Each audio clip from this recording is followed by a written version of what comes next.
Most of us learn money lessons after we've already paid for the mistakes. So before life teaches you the expensive way, let me tell you what I wish I'd learned about money when I was in my 20s. Because these lessons would have eased my fear of money and made me feel like I had a bit more direction.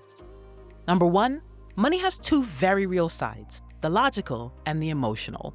Nobody told me this in my 20s, and honestly, it would have saved me from a lot of stress. Every time you earn, spend, save, or try to invest money, there are two sides arguing in your head.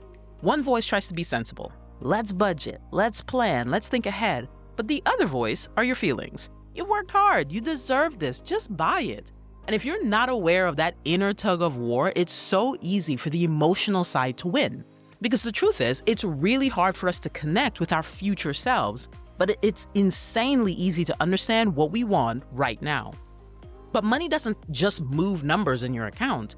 It's part of our identity, our fears, and even our pride.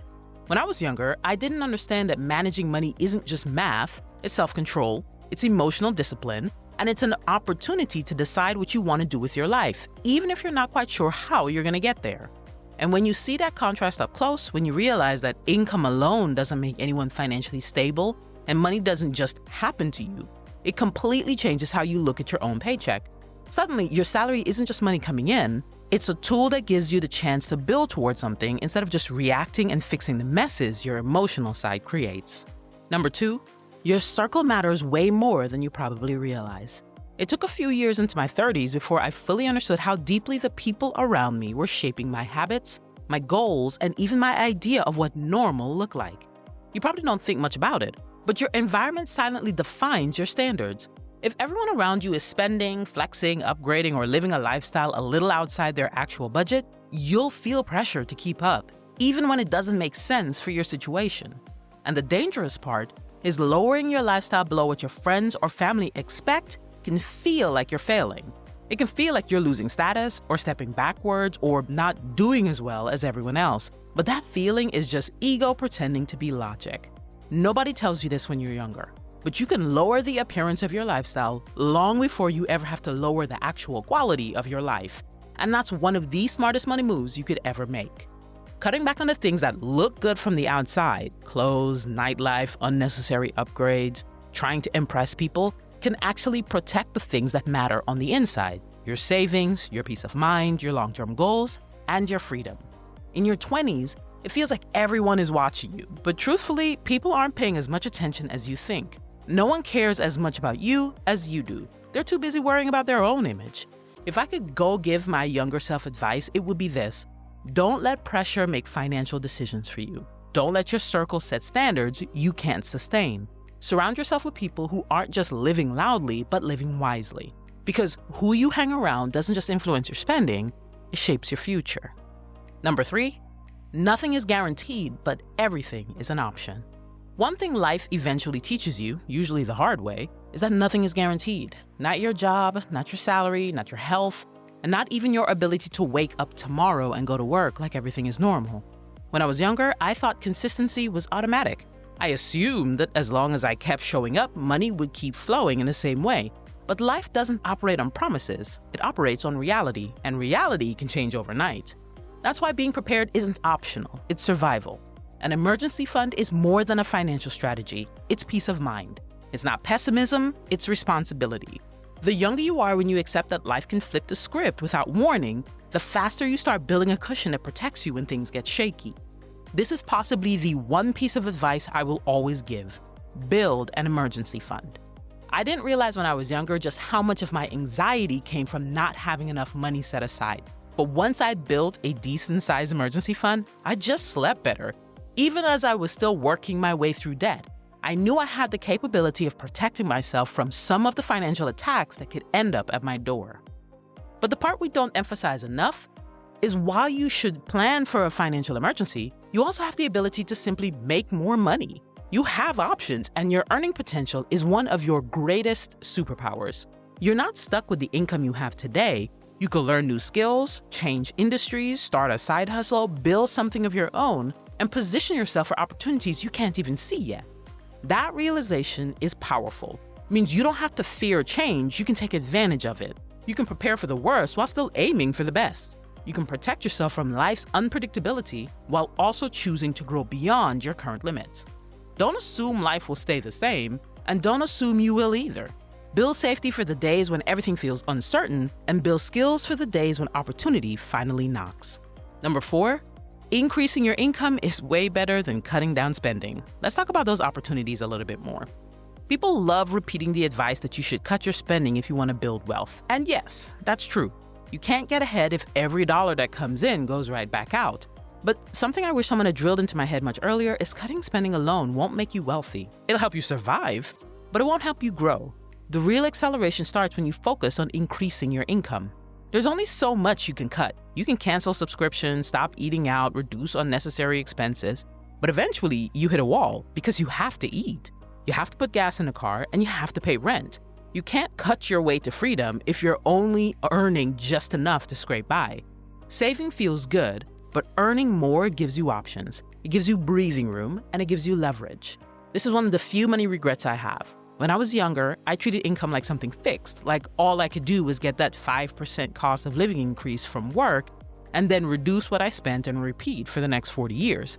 I didn't put as much thought into earning more as quickly as I could. You can negotiate your salary.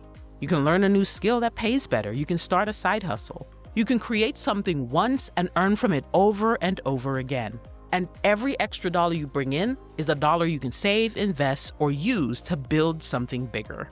Growing your income doesn't mean abandoning discipline. You still need to cut back on things that don't matter, but if all you do is restrict yourself, you'll always feel limited. When you pair smart spending with intentional income growth, things get better. Your goals get closer, your confidence grows, and your financial life stops feeling like a struggle and starts feeling like progress. If you really want to build wealth, don't just shrink your lifestyle, expand your earning power. Number 5, never take out a loan to buy something that depreciates in value.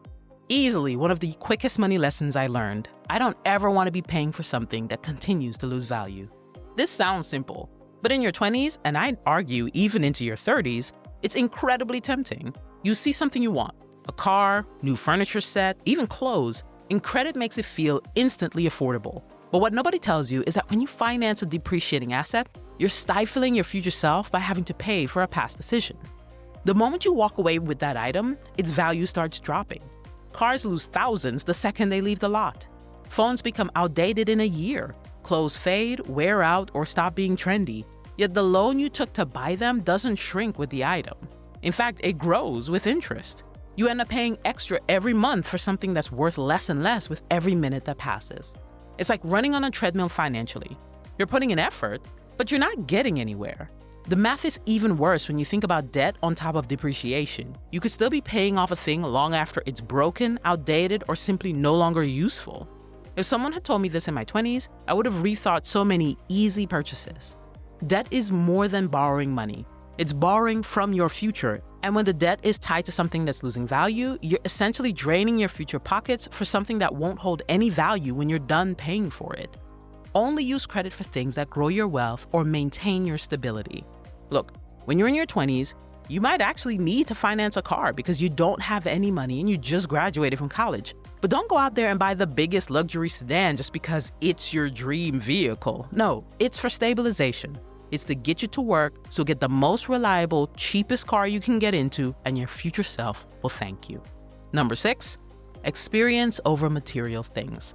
Experiences will outlast every material thing you could ever buy. You might enjoy a new phone, a new outfit, or a shiny new gadget for a little while, but memories, real, meaningful experiences, stay with you for life.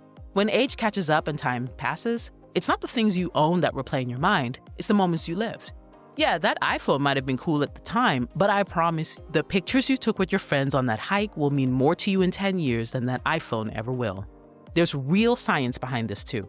A study published in the Journal of Experimental Social Psychology found that people are genuinely happier when they spend money on experiences rather than on physical things. And it makes sense. Buying a material thing gives you a quick hit of excitement, but it fades fast. Experiences grow more valuable with time.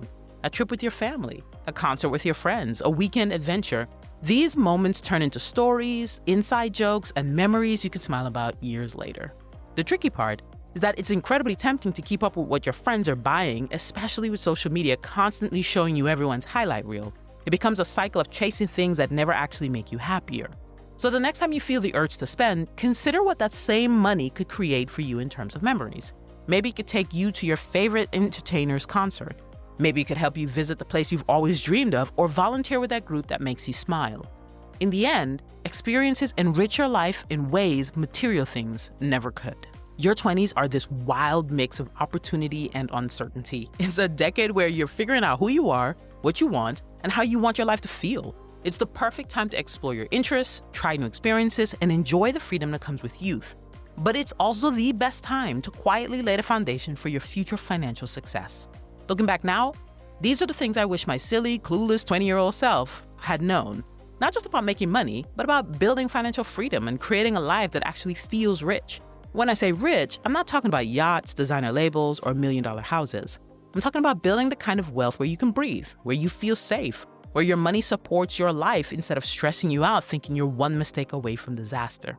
These lessons can save you from stress, debt, comparison, and years of unnecessary struggle. You don't have to wait until you're 40 or 50 to figure this out. You can learn it now. Go build a future you're actually proud of. Thanks so much for watching. If you made it this far into the video, share it with a friend. Don't forget to like and subscribe, and we'll see you in the next one.